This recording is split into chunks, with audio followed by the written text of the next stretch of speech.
കണ്ണൂർ കായലോട്ടെ റസീനയുടെ ആത്മഹത്യയിൽ സുഹൃത്ത് റഹീസ് പ്രത്യേക അന്വേഷണ സംഘത്തിന് മുന്നിൽ ഹാജരായി. യുവതിയുടെ മാതാവിന്റെ ആരോപണം തള്ളുകയാണ് റഹീസ്. റസീനയുമായി സാമ്പത്തിക ഇടപാട് നടന്നിട്ടില്ലെന്നാണ് യുവാവിന്റെ മൊഴി. യുവതിയെ പരിചയപ്പെട്ടത് ഇൻസ്റ്റാഗ്രാമിലൂടെയെന്നും റഹീസ് പറയുന്ന വിവരങ്ങളുമായി സരീഷ് പി കെ ആണ് നമുക്കൊപ്പം ചേരുന്നത്. സരീഷ്, ഒരുപാട് ദുരൂഹതകൾ അവശേഷിക്കുന്നുണ്ട് ഈ വിഷയത്തിൽ. ഇത് സദാചാര ആക്രമണമല്ല എന്ന് അമ്മ പറയുമ്പോൾ അച്ഛൻ പറയുന്നത് അങ്ങനെയാണ് എന്നുള്ളതാണ്. പോലീസ് അച്ഛൻ്റെ വാക്കുകൾ വിശ്വാസത്തിലെടുത്ത് അവരെ പ്രതി ചേർക്കാൻ ഒരുങ്ങുമ്പോൾ ഇപ്പോൾ ഈ ആൺസുഹൃത്ത് എന്തൊക്കെയാണ് പറയുന്നത്? പോലീസും മാതാവും ഈ കേസിൽ ആദ്യഘട്ടം മുതൽ തന്നെ രണ്ട് തട്ടിലാണ്. കാരണം ആത്മഹത്യാ കുറിപ്പിൻ്റെ അടിസ്ഥാനത്തിലാണ് പോലീസ് ഈ കേസ് രജിസ്റ്റർ ചെയ്യുകയും 3 പേരെ അറസ്റ്റ് ചെയ്യുകയും ഒക്കെ ചെയ്യുന്നത്. അതിന് പിന്നാലെയാണ് ഈ മാതാവ് ഇതുമായി ബന്ധപ്പെട്ട് ഈ കേസിൽ ഇവർക്ക് ബന്ധമില്ല എന്നൊക്കെ പറഞ്ഞ് രംഗത്തെത്തുകയും ഈ ആൺസുഹൃത്തിനെതിരായി പരാതി നൽകുകയും ഒക്കെ ചെയ്യുന്നത്. പക്ഷേ ഇപ്പോൾ നിലവിൽ ആൺസുഹൃത്ത് ഇന്ന് പുലർച്ചെ 4 മണിയോടെയാണ് ഈ പിണറായി പോലീസ് സ്റ്റേഷനിൽ ഹാജരായി പ്രത്യേക അന്വേഷണ സംഘത്തിന് മുന്നിൽ മൊഴി രേഖപ്പെടുത്തുന്നത്. ഇപ്പോൾ തലശ്ശേരി ACPയുടെ നേതൃത്വത്തിലാണ് അദ്ദേഹത്തിൻ്റെ മൊഴി രേഖപ്പെടുത്തിക്കൊണ്ടിരിക്കുന്നത്. പ്രധാനമായും ഈ പണ ഇടപാടുകളുമായി ബന്ധപ്പെട്ട ചോദ്യങ്ങളായിരുന്നു ആദ്യം ചോദിച്ചിരുന്നത്. അതിൽ കൃത്യമായി ഈ യുവാവ് മറുപടി പറഞ്ഞിരിക്കുന്നത് അത്തരത്തിൽ ഒരു ഇടപാടുകളും നടന്നിട്ടില്ല.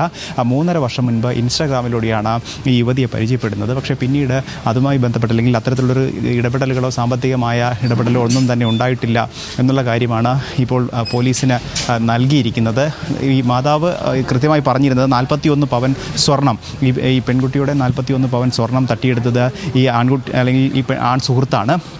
അതിനുശേഷം പിന്നീട് സാമ്പത്തികമായും, അതായത് ഭർത്താവ് ഗൾഫിൽ നിന്നും അയച്ചു കൊടുത്ത പണം ഉൾപ്പെടെ ഈ യുവാവ് തട്ടിയിട്ടുണ്ട് എന്നൊരു ആരോപണം കൂടി പരാതിയിലുണ്ടായിരുന്നു. അത്തരത്തിൽ ഒരു തരത്തിലുള്ള പണവും താൻ കൈപ്പറ്റിയിട്ടില്ല, ആഭരണങ്ങൾ കൈപ്പറ്റിയിട്ടില്ല, പരിചയം മാത്രമാണ് ഉണ്ടായിരുന്നത്, നല്ല സുഹൃത്തുക്കളായിരുന്നു എന്നാണ് ഇപ്പോൾ ആൺസുഹൃത്ത് പറഞ്ഞിരിക്കുന്നത്. അതിനോടൊപ്പം തന്നെ ഇനി കൃത്യമായി അറിയേണ്ടത് ഈ ആത്മഹത്യാക്കുറിപ്പിൽ പറഞ്ഞ ചില കാര്യങ്ങളുണ്ടായിരുന്നു.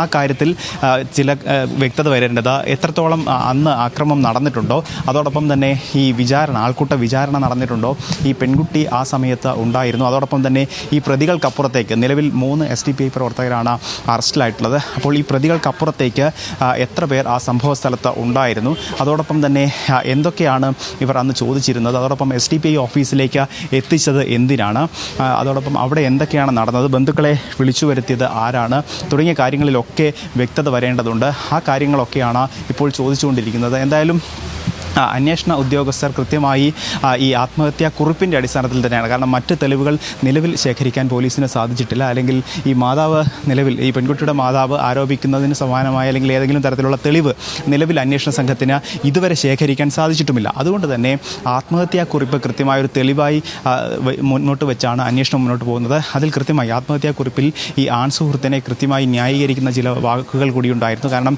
ആൺസുഹൃത്തുമായി, ഈ മയിൽ സ്വദേശിയായ ആൺസുഹൃത്തുമായി നല്ല ബന്ധമായിരുന്നു, സുഹൃത്തുക്കളായി തന്നെയാണ് മുന്നോട്ട് പോയത്.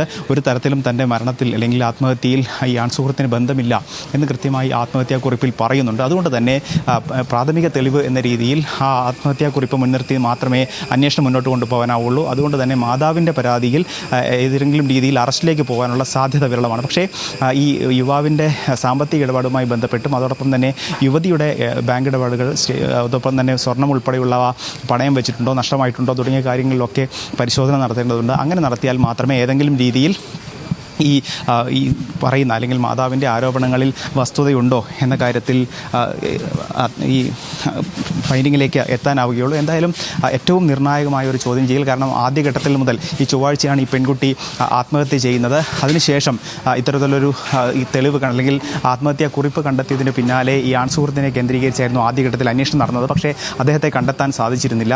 അദ്ദേഹം അന്ന് മുതൽ ഒളിവിലായിരുന്നു. ഇന്നലെയാണ് ഈ SP ഇതുമായി ബന്ധപ്പെട്ട് അദ്ദേഹത്തെ സംശയിക്കുന്നില്ല, പക്ഷേ അദ്ദേഹത്തിൻ്റെ മൊഴി രേഖപ്പെടുത്തേണ്ടതുണ്ട് എന്ന് മാധ്യമങ്ങൾക്ക് മുന്നിലെത്തി പറയുന്നത്. പക്ഷേ എന്നാൽ അതിന് തൊട്ടു പിന്നാലെ ബന്ധുക്കൾ ഈ പരാതി, മാതാവ് ഉൾപ്പെടെയുള്ളവർ ACPക്ക് മുന്നിൽ ഈ ആൺസുഹൃത്തിനെതിരായി പരാതി നൽകുന്നു. അപ്പോൾ സ്വാഭാവികമായും അറസ്റ്റ് ഉൾപ്പെടെയുള്ള നടപടികളിലേക്ക് പോകാൻ സാധ്യതയുണ്ട് എന്ന് മുൻകൂട്ടി കണ്ടുകൊണ്ട് തന്നെയാണ് ഈ യുവാവ് ഇന്ന് പുലർച്ചെ 4 മണിയോടെ ഈ സ്റ്റേഷനിലെത്തി ഹാജരായിരിക്കുന്നത്. എന്തായാലും ഏറ്റവും കൃത്യമായ അല്ലെങ്കിൽ ഏറ്റവും നിർണായകമായ മൊഴിയെടുപ്പാണ് ഇപ്പോൾ അകത്ത് ACPയുടെ നേതൃത്വത്തിൽ നടന്നുകൊണ്ടിരിക്കുന്നത്.